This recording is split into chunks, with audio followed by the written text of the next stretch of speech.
들려주셔서 감사드립니다. 내내 일하던 워크홀릭에서 공허함이나 우울이 생길까봐 열심히 책을 읽었던 것 같아요. 그 사이 감기도 앓고 잇몸이 아프기도 하고 이가 아프기도 하고 그런 변명으로 발음이 고르지 않을 때도 많았는데 꾸준히 구독해 주셔서 감사합니다. 누군가 기억이라는 게 세상을 살아가는데 연료 같은 것이라고.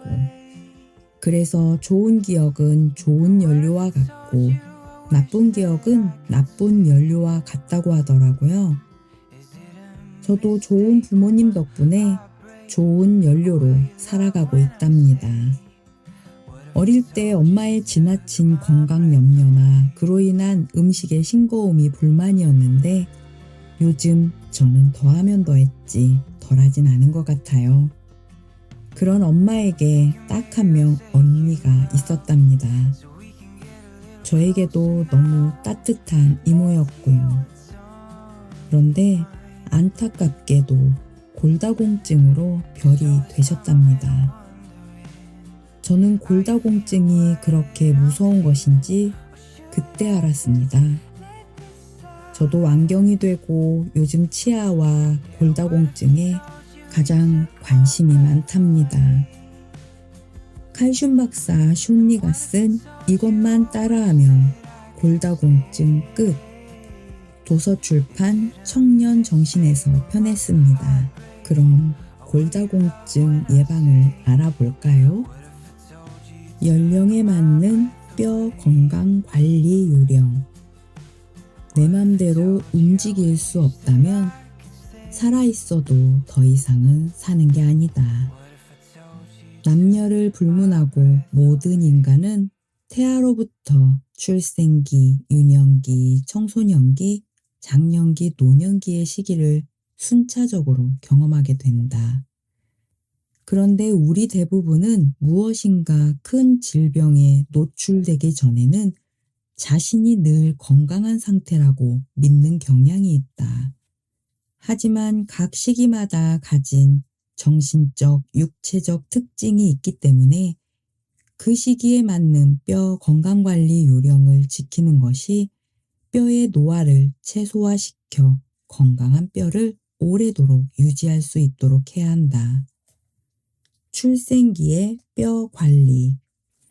어머니의 자궁에 수정란이 착상이 되고 태아로 성장해온 세상으로 나오는 과정과 출산 이후 수유기에 이르는 과정은 한 인간에게 있어서 평생에 걸쳐 이어갈 건강의 뿌리를 만드는 시기라고 할 수 있다. 임신 상태에서 태아가 튼튼한 뼈를 가질 수 있도록 하는 것과 수유기의 영아가 튼튼한 뼈를 가질 수 있도록 하는 것은 모두 어머니의 몫이다. 임신 수유의 경우 임신을 준비하는 시기부터 수유가 완성되는 시기까지는 나이가 많고 젊음에 상관없이 반드시 해야 할 것이 두 가지 있다. 하나는 혈중 비타민 D 농도를 55 나노그램 퍼 밀리리터 이상으로 유지하는 것이고 다른 하나는 건강한 식생활에 더해서 이온화가 용이한 칼슘과 마그네슘을 추가로 공급해주는 일이다. 칼슘과 마그네슘의 경우에는 칼슘과 마그네슘의 비율이 2대1 정도가 되는 보충제를 선택하는 것이 좋다. 이온화가 용이한 보충제를 선택할 수 있다면 칼슘으로서 하루 200mg 전후의 양을 보충해주면 된다. 이때 마그네슘의 양은 그 반이 되는 100mg이면 좋다. 만약 이온화가 용이한 보충제를 선택할 수 없다면 구연산 칼슘 혹은 글루콘산 칼슘을 원료로 한 제품을 선택하고 엘레멘탈 칼슘 양으로 약 800mg을 섭취하면 된다. 이때 마그네슘은 약 400mg 정도가 필요하고 역시 구연산 마그네슘이나 글루콘산 마그네슘을 선택하는 것이 유리하다. 소년기부터 청년기까지의 뼈 건강이 평생의 뼈 건강을 좌우한다. 일반적으로 청소년기에는 성장이 필요한 시기이기 때문에 주로 키를 크게 하는 것을 중요하게 생각하는 경향이 있다. 그래서 부모들은 자녀가 남보다 키도 크고 건강하게 자라기를 원하기 때문에 키가 크는데 좋은 혹은 아이가 똑똑해지는데 좋은 무엇인가가 있다면 금액의 고하를 불문하고 자녀에게 사주려고 한다.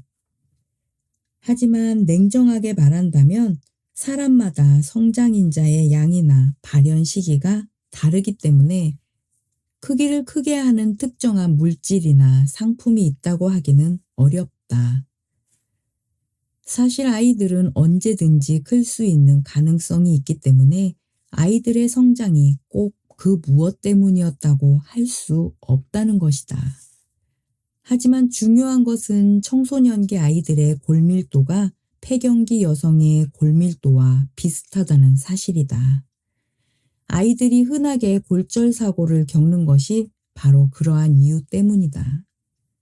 물론 이 시기는 뼈세포의 숫자, 크기, 그리고 치밀도가 높아지는 시기이기 때문에 성인들과 같을 수는 없지만 우리는 이 시기의 아이들의 골밀도에 대해서 전혀 관심을 가지고 있지 않다는 사실이다.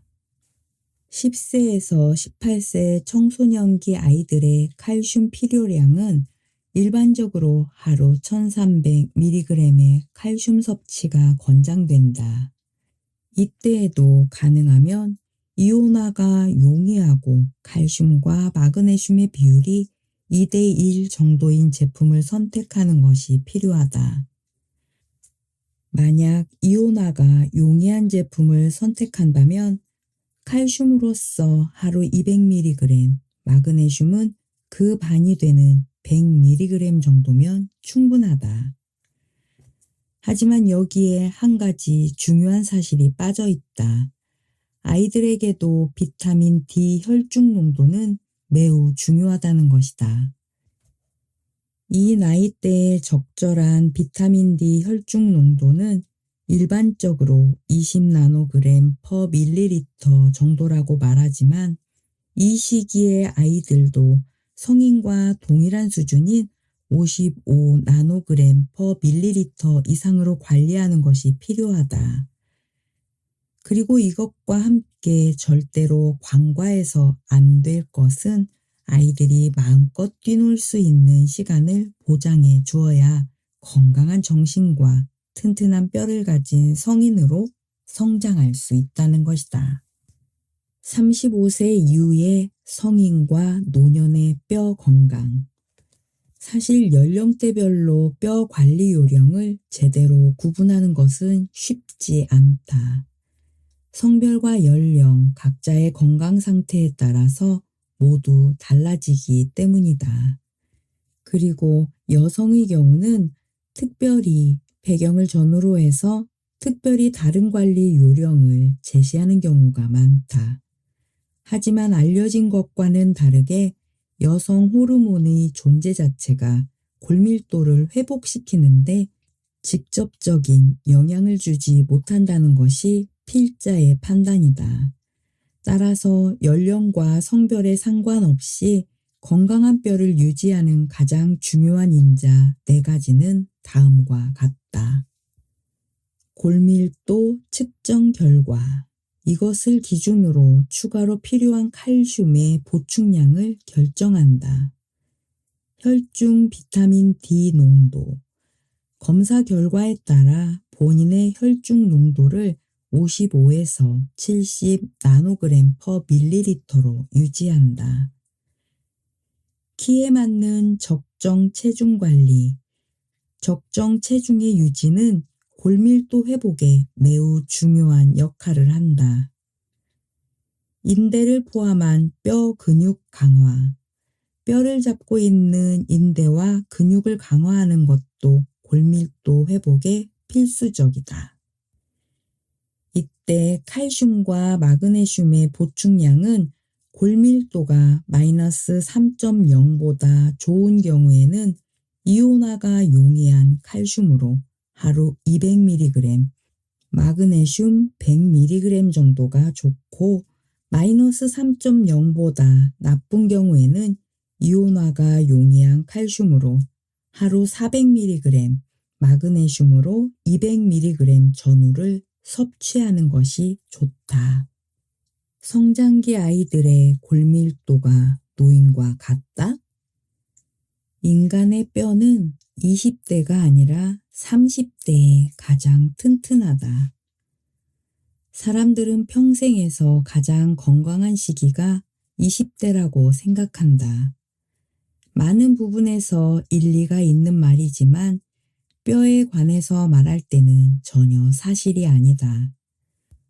청소년들에게 골절이 많은 것만 보더라도 쉽게 짐작을 할 수 있는데도 우리는 아이들의 실질적인 골밀도나 뼈 건강 상태를 생각하기보다는 아이들이 키가 커지는 것에만 관심을 가지고 있는 것이 현실이다. 사람이 태어나서부터 노년까지의 골밀도를 추적해보면 골밀도가 가장 충실한 시기는 일반적으로 생각하는 20세 무렵이 아니라 30세에서 35세 사이의 연령대이다. 미국 하버드 메디컬 스쿨의 자료를 보면 일생에서 골밀도가 가장 충실한 시기는 28세부터 40세 사이이다. 그런데 골세포가 충실해져도 숙성이 되는 기간과 40세 이후 나빠지기 이전에 약화되는 시기를 모두 감안한다면 실제로 뼈가 가장 충실한 시기는 30세에서 35세 사이라고 보는 것이 합리적이다. 게다가 표에서 보는 바와 마찬가지로 10대 초반의 골밀도는 폐경기 여성의 골밀도와 유사하다는 점을 보면 청소년기의 적절한 골밀도 관리가 매우 중요하다. 젊어서 골밀도를 충실히 해야 노년에 건강하다. 기본적으로 남성은 여성에 비해 평균 30% 정도 골밀도가 높다. 그리고 40대 이후부터 매년 평균 1에서 2% 사이로 골밀도가 서서히 감소되는데 여성들의 경우 생리가 끝나는 시기가 되면 급격하게 골밀도가 감소하는 경향이 있다. 우리가 칼슘이나 골밀도에 대해서 생각하게 되는 것은 대부분 노년의 골다공증을 확인하고 나서이다. 그러다 보니 대부분의 사람들이 골다공증에 놀라고 당황하게 된다. 일반적으로 건강한 사람이 골다공증에 걸리는 시간이 최소 13년에서 25년 정도의 시간이 소요된다는 점에서도 젊은 시절에 뼈의 친밀도를 높이는 것이 중요하고 젊은이들도 단순히 키가 커지는 의미 이상으로 골밀도 관리도 중요하다. 이런 점들을 고려하면 어려서부터 뼈와 칼슘의 중요성에 대한 제대로 된 교육과 대비는 노년의 건강을 지켜서 개인은 물론 사회와 국가적인 비용을 절약하고 건강한 노년을 보장하는 중요한 요소가 된다고 할 것이다. 임신부와 태아의 뼈 건강을 미리 준비하라. 여성의 임신은 무에서 유를 창조하는 매우 뜻깊은 일로 축복받아 마땅한 일이지만 임신에서 태아를 출산하는 동안 엄마의 자궁 안에서 벌어지는 여러 가지 변화를 생각한다면 임신 기간 동안 충분한 영양소 공급하는 것은 태아의 뼈 건강은 물론 산후 산모 건강에도 매우 중요한 일이다. 그 이유는 뼈 건강은 태아가 자궁 내에서 성장하는 과정이나 출생 후 성장과 건강에 큰 영향을 미치기 때문이다. 태어날 태아의 건강은 물론 산모의 건강을 위해서 임신과 태아의 뼈 건강 사이의 관계를 제대로 파악하고 어떻게 올바른 영양 섭취와 건강한 생활 습관을 취하는 것이 좋은지를 잘 인지하고 미리 준비하는 것이 반드시 필요하다. 임신과 태아의 뼈 발달. 태아의 뼈 발달은 임신 초기 단계부터 시작된다. 초기에는 태아의 뼈가 연골로 형성되며 임신 중기에는 이 연골이 미네랄화 되어 강한 뼈로 발전하게 된다. 뼈의 미네랄화는 칼슘, 마그네슘, 비타민 D와 같은 영양소에 의해 조절되므로 이러한 영양소가 충분히 공급되도록 해야 한다. 임신 중 필수 영양소. 임신 중에는 특히 다음과 같은 필수 영양소의 섭취가 중요하다. 칼슘. 칼슘은 뼈 미네랄화의 필수적인 영양소 중 하나다. 태아의 뼈는 칼슘을 필요로 하며 충분한 칼슘 섭취가 태아의 뼈 발달에 도움이 된다. 임신 중에는 칼슘의 섭취량을 충족시키기 위해 유제품, 녹황색 채소, 견과류 등을 다양하게 섭취하는 것이 좋다. 하지만 대부분의 경우 음식으로 칼슘을 충분히 보충하는 것이 부족할 수 있으므로 흡수가 용이한 칼슘 보충제를 별도로 섭취하는 것을 검토할 필요가 있다. 비타민 D. 비타민 D는 칼슘 흡수와 뼈 미네랄화를 조절하는 데 필요한 중요한 비타민이며 동시에 면역을 높이는 데도 매우 중요하다. 특히 태아나 임신부의 뼈 건강을 강화하기 위해서는 반드시 임신부의 혈중 비타민 D 농도를 검사해서 55나노그램 퍼 밀리리터 이상으로 관리하는 것이 반드시 필요하다. 비타민 D는 일부 음식물에서도 얻을 수 있고 기본적으로는 햇빛에 충분히 노출돼 피부에서 합성하도록 되어 있으므로 매일 충분한 시간 동안 야외 활동을 통해 햇빛에 노출되는 것이 중요하다. 하지만 일반적으로 비타민 D 혈중 농도는 햇빛 노출이나 음식물 섭취를 통해서 충분하게 올라가지 않기 때문에 자신의 혈중 비타민 D 농도에 적합한 비타민 D 섭취량을 잘 조절해야 한다. 인과 마그네슘. 인과 마그네슘도 뼈 건강에 중요한 역할을 한다. 이러한 미네랄은 뼈의 미네랄화와 근육 기능에 기여하기 때문이다. 곡물, 견과류, 육류 및 녹황색 채소에서 얻을 수 있으며 균형 잡힌 식사를 통해 충분한 양을 섭취해야 한다. 하지만 인이 부족한 경우는 거의 없으므로 인의 섭취에 너무 신경을 쓸 필요는 없다. 수면과 스트레스 관리.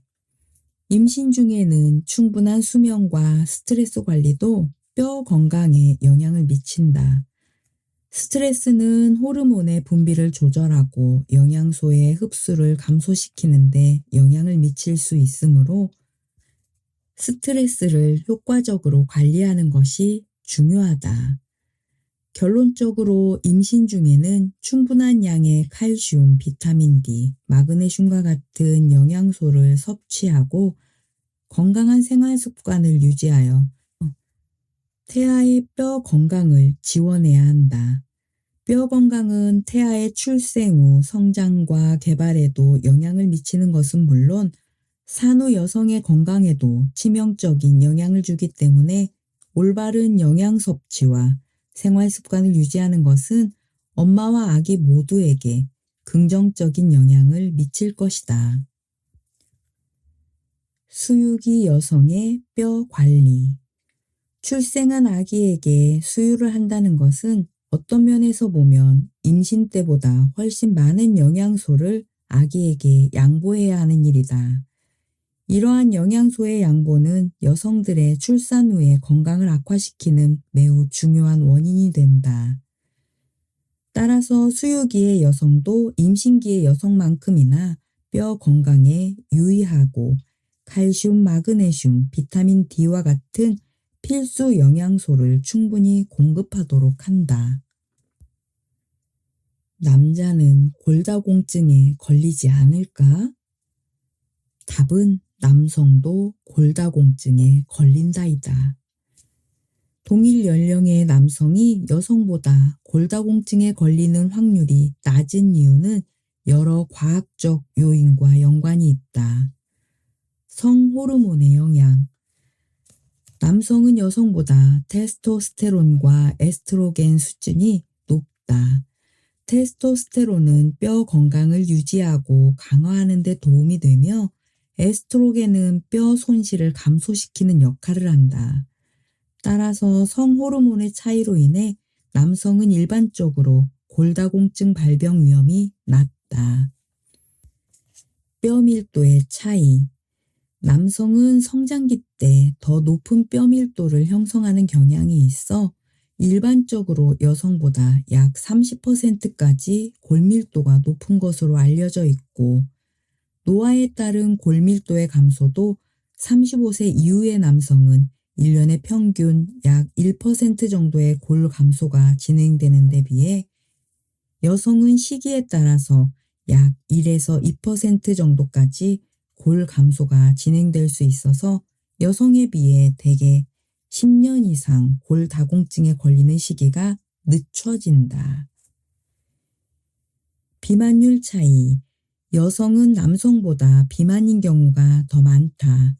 비만은 뼈 건강에 부정적인 영향을 미칠 수 있으며 특히 골수의 비만 상태는 조혈세포나 조골세포, 파골세포 등을 만드는 줄기세포의 활동을 억제하기 때문에 골 형성에 부정적인 영향을 미치는 것으로 알려져 있다.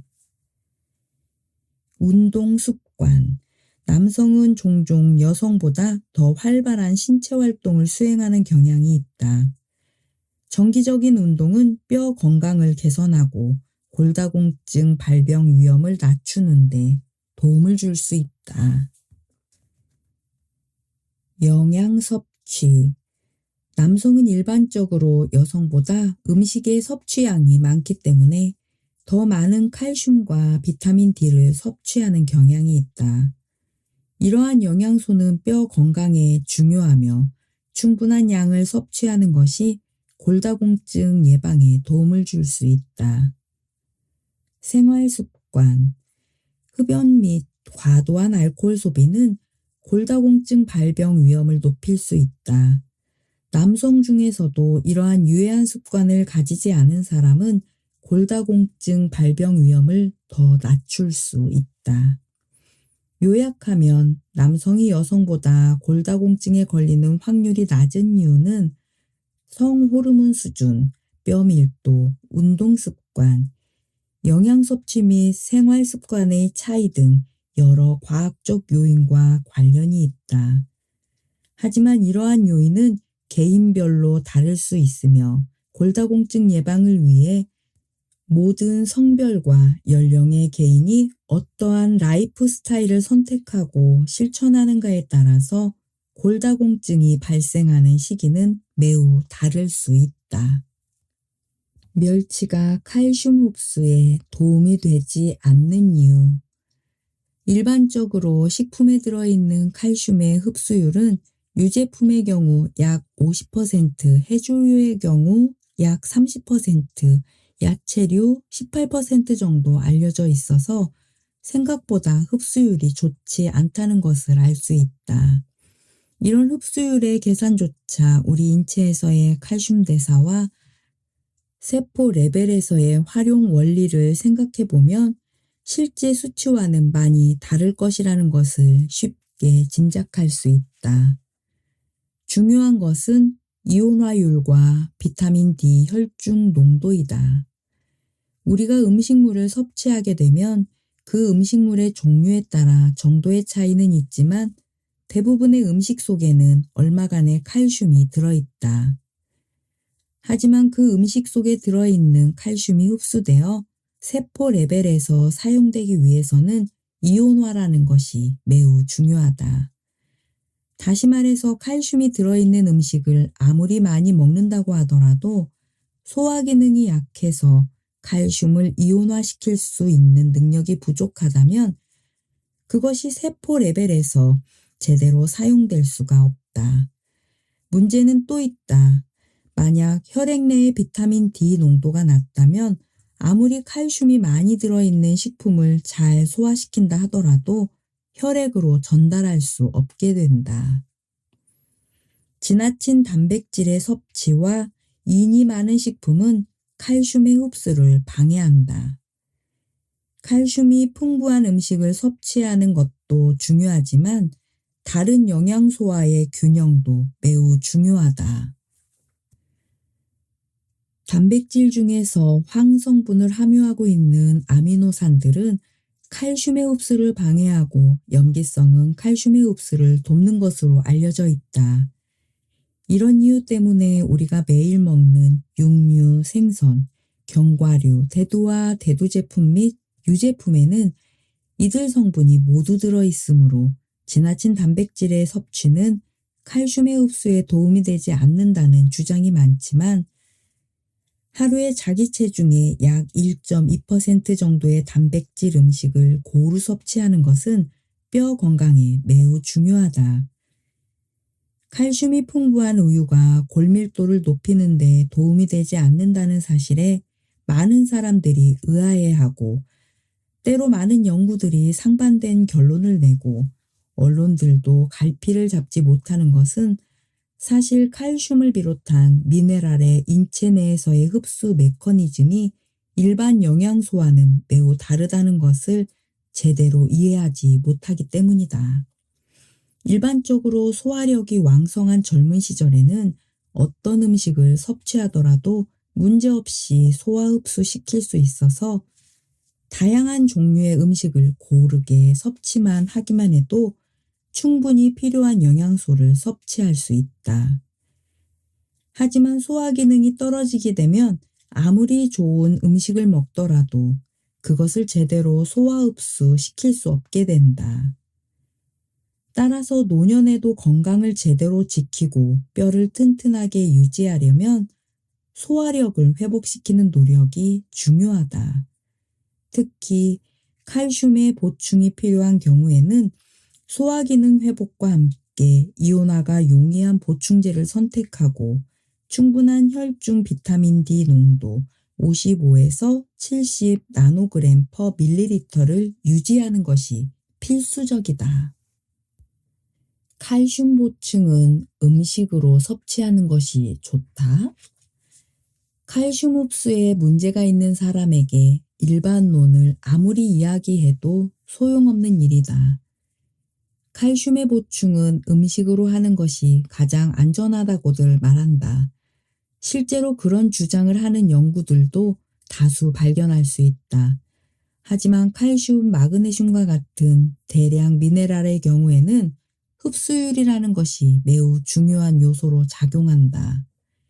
이미 앞에서 여러 차례 언급했지만 단순히 칼슘과 마그네슘이 많은 음식을 섭취한다고 해서 그것이 모두 소화되고 흡수되는 것은 아니라는 점이 매우 중요하다.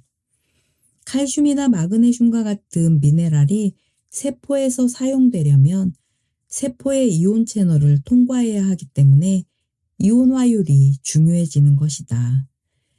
게다가 칼슘이나 마그네슘과 같이 섭취량이 많은 미네랄은 이온화율이 더욱 중요한 문제가 된다. 이때 중요하게 작용하는 것이 위산의 품질이다. 위산의 품질이 나쁘고 위와 장 등의 소화기관이 기능이 떨어지면 이들 미네랄을 분해하고 이온화시키는 일이 쉽지만은 않다. 젊을 때는 골밀도에 아무런 문제가 없던 사람들이 나이 들어서는 골밀도가 낮은 이유도 바로 위산의 품질을 비롯한 소화기능의 저하가 가장 큰 원인이다. 어떤 경우에도 우리가 필요한 영양소를 음식물로부터 얻는 것이 가장 좋은 방법이라고 할 수 있다. 하지만 사람마다 개인의 형편에 따라서 모든 상황이 달라질 수 있으므로 골다공증이나 골감소증에 걸렸다면 흔히 듣게 되는 일반적인 이야기보다는 자신의 상황, 형편에 맞는 보충 방법을 결정하는 것이 시간과 금전을 낭비하지 않고 하루속히 골밀도를 높이는 가장 손쉬운 방법이라고 할 수 있다. 이러한 이유 때문에 골밀도에 문제가 있는 사람들에게 내가 칼슘의 섭취를 음식물을 통해서 섭취하라고 강조하지 않는 것이다. 거듭되는 이야기지만 인체에서의 칼슘의 소화와 흡수 과정, 그리고 세포 레벨에서의 이용 기전 등을 제대로 이해하는 것은 아무리 강조해도 지나치지 않다는 것이다. 골다공증을 부르는 음식들. 짠 음식이 뼈에 해롭다. 소금은 튼튼한 뼈 형성에 큰 장애물이 될 수 있다. 연구에 따르면 고염분 식이를 섭취하는 폐경후 여성들은 동일 연령대의 다른 여성들보다 더 많은 뼈 미네랄을 잃게 된다. 워싱턴주 스포케인의 인간영양학 교수인 린다 메시 박사는 일반적인 미국식 식습관의 고염분 함량은 칼슘 요구량이 많아지는 이유 중 하나입니다. 라고 말한다. 메시 교수는 일반적인 정제염은 단순히 나트륨의 과도한 공급뿐만 아니라 칼슘 손실을 유발하여 시간이 지남에 따라 뼈를 약화시킨다는 연구 결과가 있다고 한다. 이는 미국인들이 얻는 나트륨의 약 90%를 소금 섭취에서 얻어지기 때문에 골 손실이 많다는 주장과도 이어진다. 짜게 먹는 것이 골밀도에 나쁜 영향을 미치지 않는다고 해도 전반적인 건강에 나쁜 영향을 미치기 때문에 지나치게 짜게 먹는 것은 당연히 좋지 않지만 더 중요한 것은 어떤 소금을 섭취하는가 하는 문제가 더 중요하다. 어떤 소금을 섭취하는지가 더 중요하다. 일반적으로 사용하는 정제염의 경우에는 NaCl이 98%를 차지하는 반면에 천일염이나 암염의 경우에는 약 70% 전후를 차지한다. 정제염의 경우 나트륨 함량도 엄청나게 많지만 그 이외에 인체가 필요로 하는 미량 미네랄이 거의 들어있지 않다는 것도 큰 문제라고 할 수 있다. 게다가 우리 손으로 직접 소금을 치지 않더라도 이미 가공식품에 들어있는 소금의 섭취가 많다. 이런 가공식품의 대부분은 나트륨 위주의 소금 함량이 많으므로 나트륨 함량이 낮은 것을 구입할수록 뼈에 좋다. 또 한 가지 잊지 말아야 할 것은 만약 여러 가지 가공식품을 동시에 섭취한다면 그 각각의 나트륨 함량이 낮다고 하더라도 그것을 합하면 많아진다는 생각을 해야 한다. 탄산음료와 에너지 음료는 뼈에 해롭다. 많은 탄산음료에는 잦은 배뇨로 인한 칼슘 배설을 촉진할 수 있는 인산이 함유되어 있다. 메시 교수는 칼슘 섭취량이 낮은 경우 과다한 인산은 체내 칼슘 손실을 촉진합니다. 라고 설명한다. 가끔은 탄산음료를 마셔도 괜찮지만 많은 사람들은 그 유혹을 떨치지 못하고 지나치게 마시는 경우가 많다. 또 우리가 마시는 에너지 음료에는 다량의 카페인이 포함되어 있는데 카페인은 칼슘을 체외로 배출할 수도 있고 이뇨작용이 있어서 지나치게 마시면 소변으로 많은 칼슘을 배출하게 되기 때문에 뼈에 좋지 않다. 참고로 하루 300mg까지의 카페인은 안전하다고 하지만 이것은 사람에 따라 많이 다를 수 있기 때문에 일률적으로 생각할 일은 아니다. 또 이런 음료들에는 탄산과 카페인 외에도 많은 양의 설탕이 포함되어 있는데 설탕을 과도하게 섭취하면 과체중 비만을 유발하고 이것은 염증을 일으켜 대사장애를 초래함으로써 골 손실을 일으키는 직접적인 원인이 될 수 있다. 고도로 정제된 곡물과 가공식품은 뼈에 해롭다. 고도로 정제된 곡물이라고 하면 흰 쌀, 흰 밀가루가 대표적이라고 보면 된다. 그 이외에 곡물도 껍질을 완전히 벗겨내서 가공한 것은 정제곡물이라고 할 수 있다. 우리가 간과하기 쉬운 정제곡물의 하나가 옥수수 가공품이다. 특히 식품 첨가제로 사용하는 콘시럽, 과장 등은 흰 밀가루로 만든 빵, 과자 등과 함께 건강에 매우 해로운 음식이라고 할 수 있다. 결국 우리의 건강에 해로운 것으로 인식되는 대부분의 음식들은 뼈에도 해롭다. 그 이유는 이런 정제곡물, 가공식품, 지나치게 짜고 단 식품들은 입맛을 돋우기 때문에 과식하기 쉬워서 체중이 증가하게 되고, 이렇게 해서 과체중 비만이 되면 염증을 일으켜 전신 대사장애와 골 손실을 유발하게 된다. 그런데 이런 식품들이 더 직접적으로 골밀도를 나쁘게 하는 까닭은 이런 식품을 먹게 되면 인체의 산성화가 진행되기 때문이다. 몸이 산성화되면 이것을 중화하기 위해서 가장 먼저 사용하게 되는 것이 칼슘이다. 이때 체내, 특히 혈액 내에 칼슘이 부족한 경우에는 뼈를 분해해서 칼슘을 꺼내 쓰게 되기 때문에 골밀도가 더 급속하게 나빠지게 되므로 뼈 건강만이 아니라 전체적인 건강의 유지를 위해서 늘 좋은 식품을 다양하고 고르게 섭취하고 과식하지 않도록 한다.